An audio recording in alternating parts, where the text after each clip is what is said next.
Oke, sekarang kita akan coba membahas flux dalam dua dimensi. Ya, oke. Sebelumnya kita sudah membahas tentang planimeter ini. Sekarang kita akan membahas flux di dalam dua dimensi. Nah, flux ini apa? Flux ini adalah bentuk lain dari line integral, dari integral garis.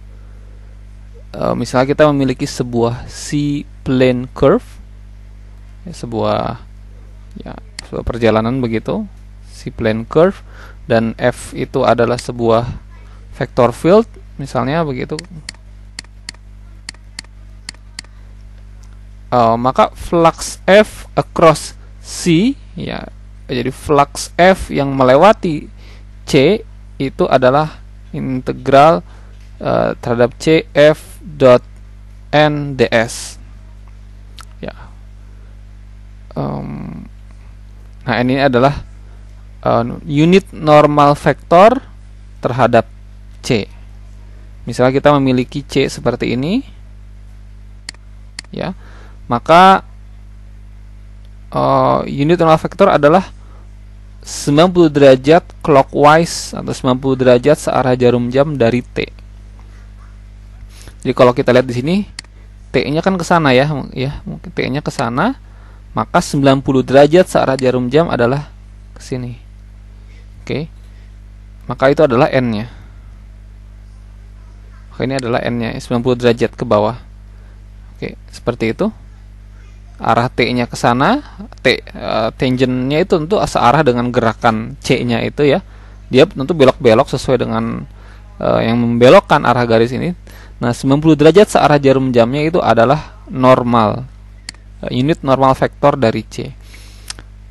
Meskipun yang kalau kita tahu adalah normal itu sebenarnya ada dua bisa jadi ke atas, bisa jadi ke bawah, tapi kita secara konvensinya adalah 90 derajat searah jarum jam dari T.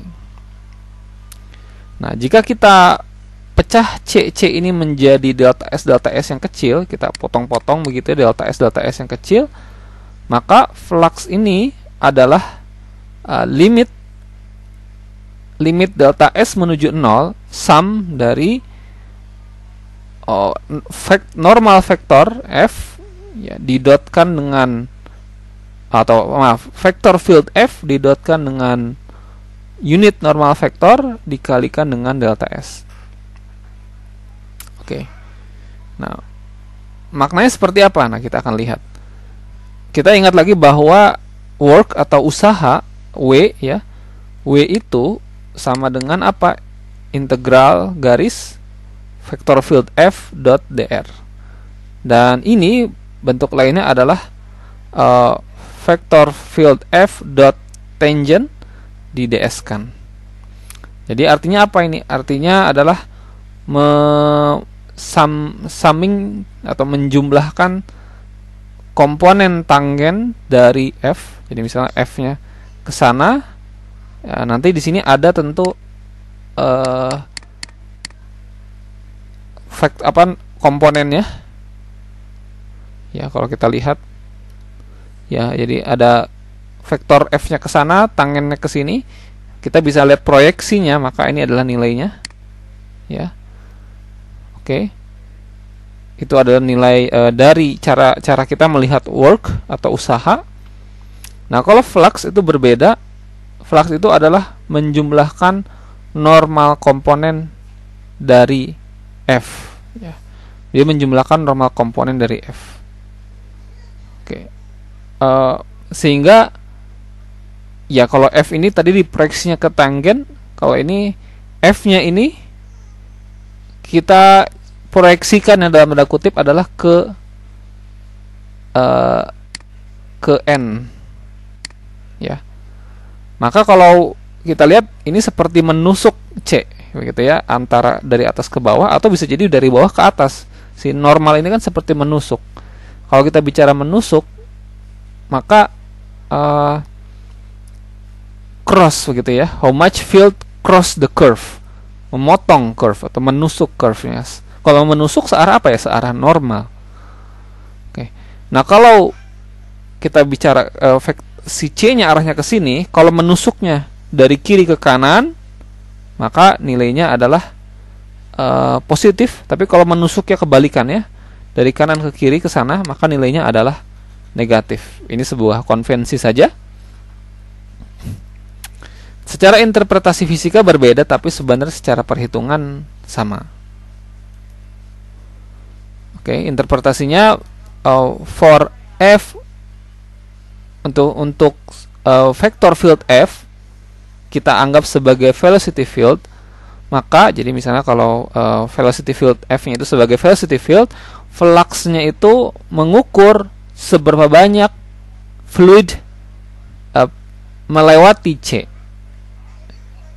melewati kurva C per unit time. Meskipun unit time di sini artinya dalam satuan unit waktu yang sangat kecil. Oke, misalnya kita memiliki sebuah mungkin sebuah filter air begitu ya. Kita memiliki sebuah filter air. Filternya bentuknya seperti ini dan kita sebut ini filter C. Lalu di sini ada air yang mengalir ke sini. Kita warnanya beda mungkin ya. Kita beri warna biru. Ada air mengalir gitu ke sini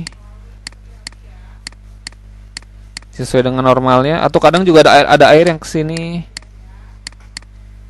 Nah, jumlah air yang mengalir tersebut melewati filter ini atau penyaring ini per unit time, itu adalah kita maknai itu sebagai flux ya.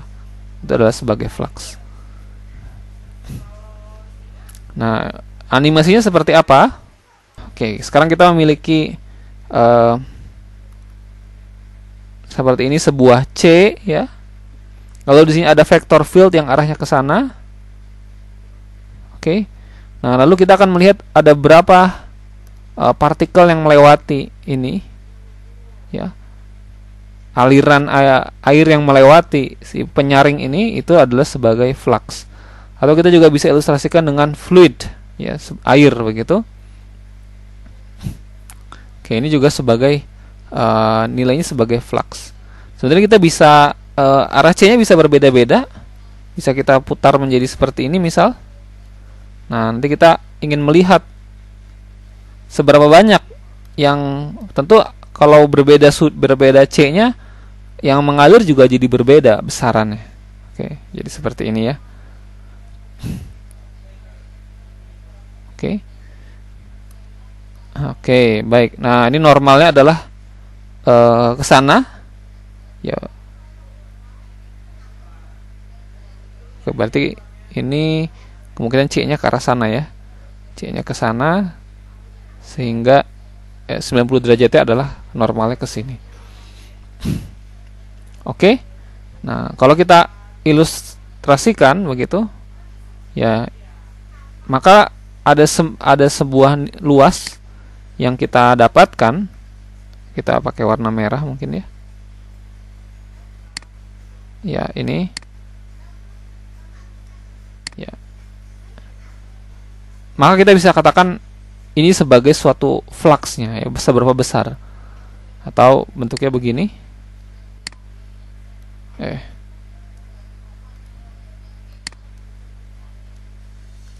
Kalau arah C-nya sedikit berbeda,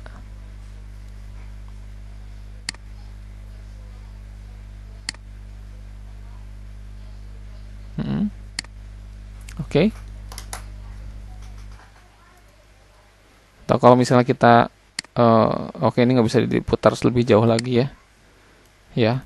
Oke, nah ini maka kita lihat seberapa besar begitu ya. Seberapa banyak ini arus yang, karena tentu ini kan banyak sekali sebenarnya. Ini panahnya kecil, panahnya segini tapi sebenarnya ada banyak yang mengalir. Nah, sebanyak inilah begitu ya yang melewati si C ini. Nah, itu adalah ilustrasi visualisasi dari flux. Oke, jadi seberapa besar yang melewati si C ini di suatu satuan waktu. Nah, kalau kita melihat, kalau ini bayangkan C-nya ke sini, lalu vektor fieldnya ke arah sana. Nah, maka ini karena tangennya seperti ini ya, di titik ini mungkin tangennya ke arah sana, sehingga normal atau sebentar. Ya, kalau kita ingin mencari luas ini, maka kita akan, karena ini bentuknya adalah paralelogram, ya, ini adalah bentuknya jejer genjang, tentu kita akan mencari berapa alas, begitu, anggaplah ini sebuah garis ya, karena dipotong-potong kecil, dikalikan dengan tinggi. Nah, adalah alasnya apa? Alasnya adalah delta S, dikalikan dengan tinggi. Nah, tingginya tuh berapa ini? Tingginya ini adalah si vektor F diproyeksikan searah N, searah normal. Oke, maka ya kita ingat lagi di pembahasan tentang vektor, maka ya si tinggi ini itu adalah apa? Adalah F dot N. N ini adalah normal. Maka tingginya itu adalah F dot N. Base-nya atau alasnya adalah delta S. Maka area ini adalah delta S dikalikan F dot N. Itulah mengapa dalam perhitungan flux adalah F kemudian F di dot N dikali ds. Ini adalah seakan-akan ini adalah base-nya atau alasnya, dan ini adalah sebagai tinggi dari paralelogram tadi. Oke. Nah, itu sebagai konsepnya seperti ini ya, visualisasi dan konsepnya dalam 2 dimensi. Nanti kita akan bahas contohnya setelah ini.